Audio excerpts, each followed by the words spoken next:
Steve Jobs. It is 1958. IBM passes up the chance to buy a young fledgling company that has invented a new technology called xerography. 2 years later, Xerox is born, and IBM has been kicking themselves ever since. It is 10 years later, the late 60s. Digital Equipment, DEC, and others invent the mini-computer.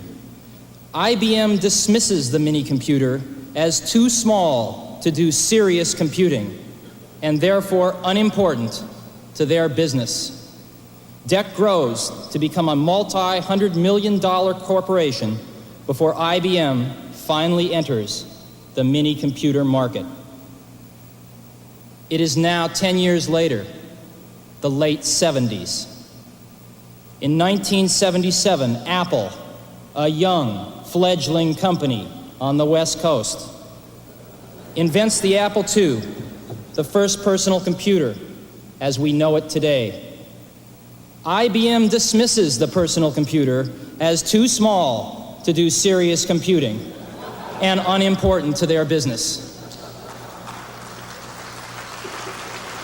The early 80s. 81.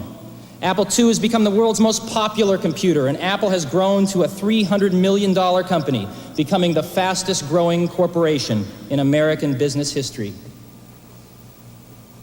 With over 50 competitors vying for a share, IBM enters the personal computer market in November 81 with the IBM PC.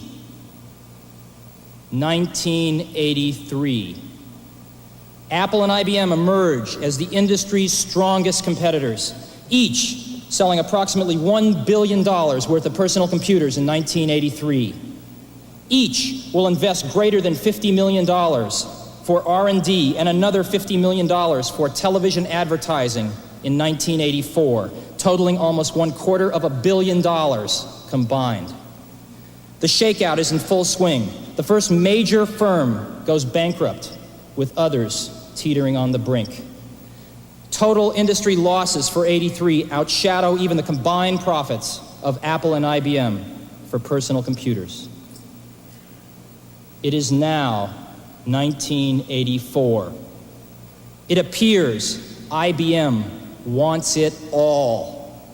Apple is perceived to be the only hope to offer IBM a run for its money. Dealers, initially welcoming IBM with open arms, now fear an IBM-dominated and controlled future. They are increasingly and desperately turning back to Apple as the only force that can ensure their future freedom.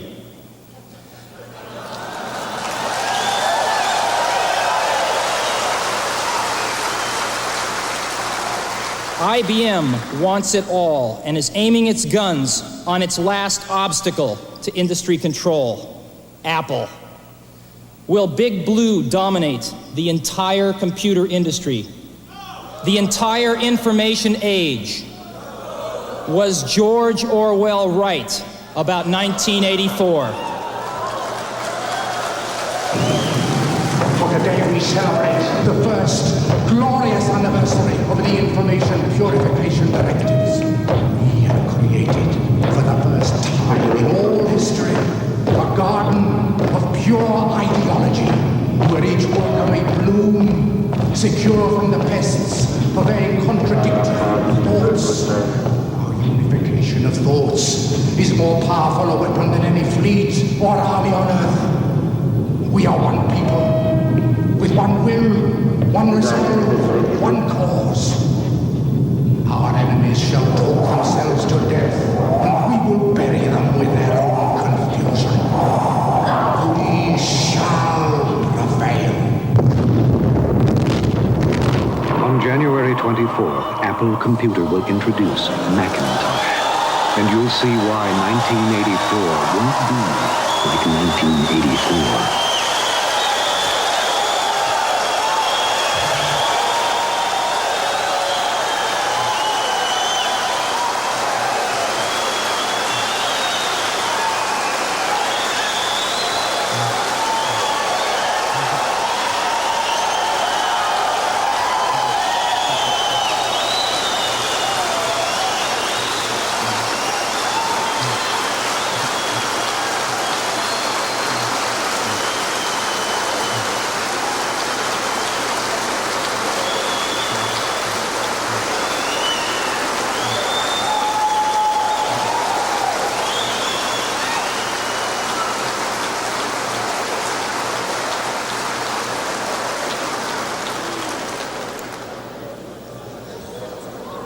That ad is going to run 1 week before Macintosh is introduced.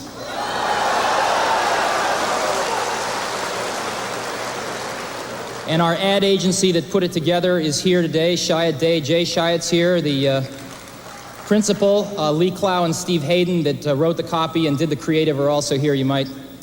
I guess they just heard what you thought.